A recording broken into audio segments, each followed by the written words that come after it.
switch mics. So. 5, 3, 2, 1. Good morning, I'm Anne-Marie Tiernan, joining you live along with Bob Siegel. We are in Delphi in Carroll County, where for the first time today we were able to see the suspect in the Delphi murder case, Richard Allen, head into court. There were a couple key issues that he was arguing. And Bob, tell us a little bit about the scene today and what you believe was the biggest news. Well, the scene started. It was a packed courtroom today. Just about every seat. They left the front row of seats open, but otherwise every other seat was filled in that courtroom, and we got to see Richard Allen walk into the court today. He is the defendant right now, the only defendant named in the Delphi murders, and he walked in a yellow prison jumpsuit, both his hands and his ankles in chains. He was accompanied by his attorneys. To me, the biggest moment that came out during this hearing today, which was about whether to release public records, was a statement that was made by the prosecutor.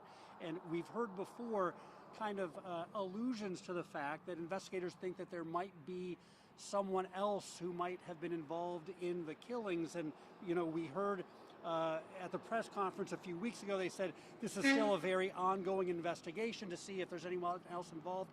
Today, the prosecutor told the judge, in trying to argue why the case and the records should remain sealed, he said, "We believe Richard Allen is not the only actor involved in this."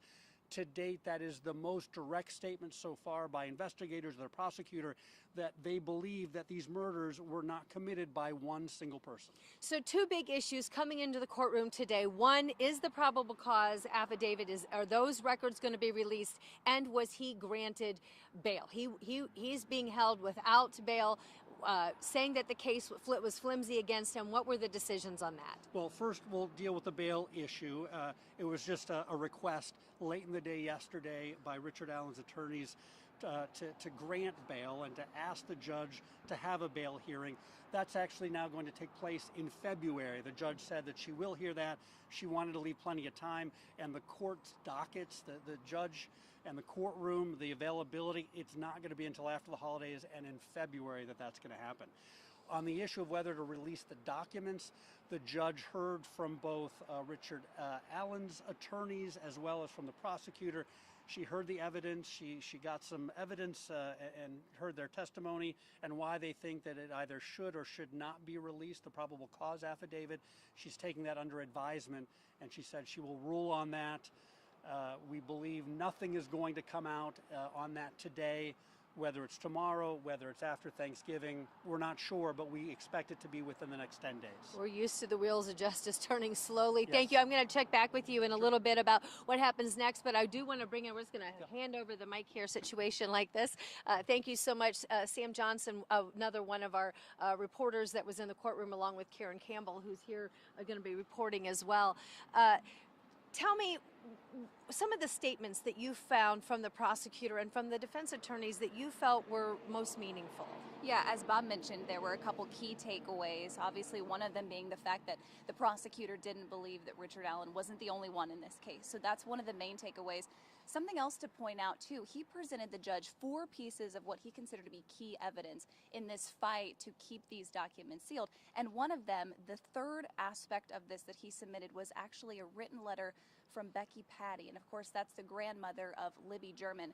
That letter was asking the judge and the court to keep those documents sealed. The other thing that the prosecutor submitted today was a petition, and it had more than 40,000 signatures on it from community members who agreed that the documents should be sealed. And one other quote that caught my attention from the prosecutor, a lot of people have been saying, you know, well, it's in the public's interest to release those documents, to unseal them so we know what actually happened. The prosecutor said that is the public interest, finding justice for Libby and Abby. He said, and if we release those documents, it could interfere, so to speak, with that investigation at this point. So that was his argument.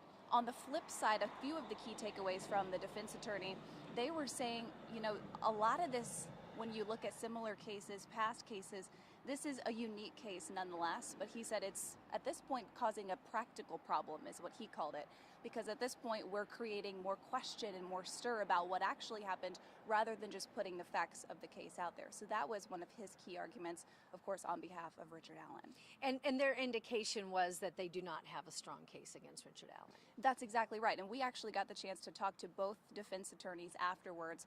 And we asked them, we said, what is it in the documents that you've been able to read that points to your client?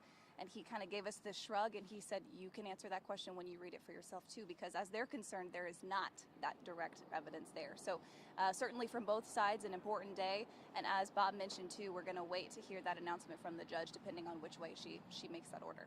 Yeah.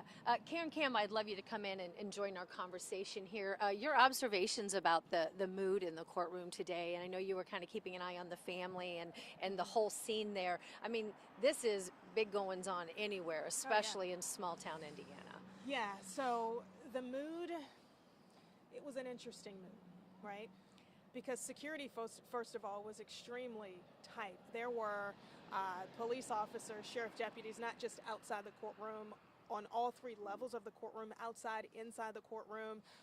The judge had requested everyone be silent. She wanted all attention to be focused on what's happening in the courtroom. Now, the families of Libby and Abby, they were seated, you know, like Bob said, in the second row. When the suspect, Richard Allen, walked into the room, he didn't make any contact with any members of the family, any members of the audience. So when you talk about the mood inside that courtroom, I mean, you could almost hear a pin drop, but everyone was so focused on what this judge was going to determine. Of course, you heard Bob say we're going to have to wait for that decision. But everyone was just so focused. Everyone was so focused in that courtroom. So that was in the courtroom. What happened afterwards? Did the family speak out? Did they have any reaction, or did they decline at this time? Well, we tried to wait for the family to come down to the first floor. Becky Patty walked past the cameras, and Samantha Johnson had asked Becky, you know, about why you wanted to keep the documents sealed. We didn't get much, you know, from the family. We didn't even see the family leave. Perhaps they didn't want to be interviewed today. Perhaps they wanted, you know, their time of peace. So. Yeah. So much build up to this time. Thanks so much, Karen, for your perspective. We're going to bring in Bob for, you know, what happens next. And I know you've been following some of the legal aspects of this case closely. And when we're talking about these documents coming out, really arguments on both sides. Everybody wants justice. They just have a differing opinion of what's the best way to get there, it seems. Absolutely. And that was really one of the more interesting parts of today's hearing. You heard the prosecutor. He argued the fact that in order to protect witnesses, some of which are juveniles in the case, in order to prevent chaos in the courtroom and things of that sort, and really to protect the ongoing investigation, that the records need to remain sealed. On the other hand, you had the defense saying the fact that we had a very orderly court hearing today is evidence that there does not need to be chaos in this case.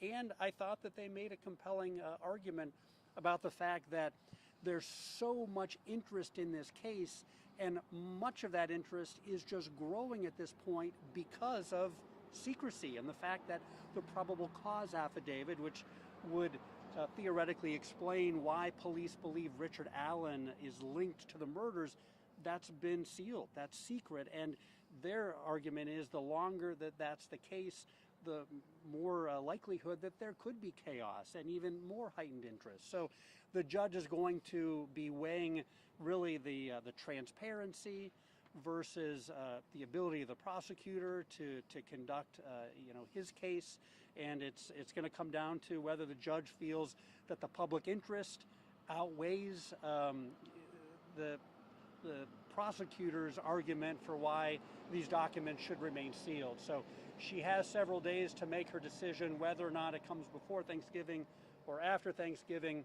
At this point, we don't know the answer to that, but certainly a possibility will be that she will order the probable cause affidavit to be released with redactions. And in court today, we heard that the prosecutor offered up a copy of the probable cause affidavit with witness names redacted, and he asked the judge, if you are going to release the document, please do so with the witness information redacted there. So that seems like it could be a likely scenario that within the next few days we will get the probable cause affidavit, just with some information redacted. Yeah, and you spoke with former prosecutor Jack Crawford yesterday, and certainly it was his prediction based on his long career and experience that that's exactly what's going to happen. It is going to be released.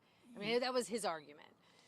Yes. As a prosecutor, when the prosecutor here doesn't want it released. Exactly. Interesting. It is, and you know, another interesting point that was made by the defense here is that all along in this case, investigators have been relying on the public to give tips and to weigh in with information to help them solve this crime. And the defense said it's ironic and you know, perhaps somewhat backward at this point that now that we're at this point in the case, all of a sudden Shut the public out. You want to keep that information from the public a secret. And they say if in fact there is someone else who might be responsible, you would, if you release information to the public, that gives them even more information to be able to weigh in on. So it is interesting. There are compelling arguments on each side.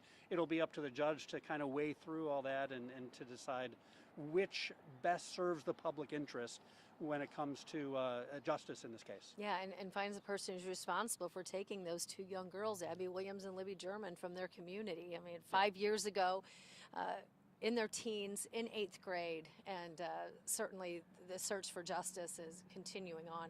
I do want to just ask, you know, I have not seen Richard Allen in person. I've seen these pictures of this man along this trail. I've seen sketches. You saw him in person today. What was your observation of him? Certainly he was very quiet. He did not show much expression on his face.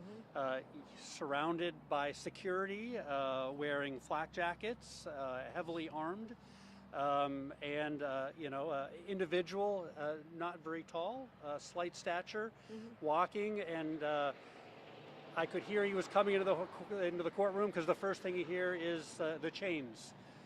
Both his feet and his wrists bound in chains. So to see him in person, he did not show a lot of emotion in court today, and we might not expect that. It was a procedural hearing today about the release of records, but it was our first opportunity to see him. And again, it's worth pointing out, his attorneys say police got the wrong guy. They insist that Richard Allen is innocent, and they say that they believe that when and if the probable cause affidavit is released, they say what's in there is flimsy, and that the evidence that is contained in that probable cause affidavit is not robust, not as robust as they would think that you normally see in a document that explains why someone is responsible for a heinous crime. Yeah. And the person who said that he did not act alone is attributed to whom today? When you said the biggest news that came out today, that was attributed to? That was Nicholas McClelland. He is the prosecutor for Carroll County, and again, he said in court today, we do not believe that Richard Allen was the only actor involved in this. So that's compelling news to come out of today's court hearing. Again, there's so much more information to be known about this case. It's in sealed documents right now.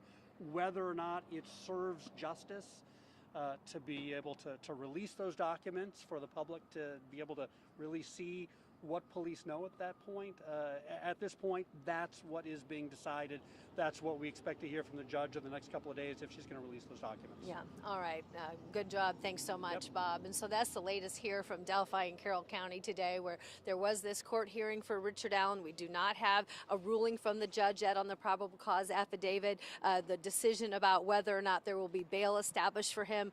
Just to give you a little bit of background, at first it was set for $20 million, and then that was quickly taken down, and then it was like no bail. So in the defense argument in this case is that after looking at the probable cause affidavit, their argument is that there is not a strong case against Richard Allen and that there should be bail. A decision and a ruling on that request is now, as it stands, on the court docket for February. So our team now is working on gathering more information and interviews that will continue in our coverage on all of our platforms here on Channel 13. And our next newscast is at noon. We'll be there and throughout the afternoon, and join us tonight at 5 for Samantha and for Bob and for Karen and for all the people that are working here behind the scenes. Thanks for watching this Facebook Live. I'm Anne Marie Tiernan.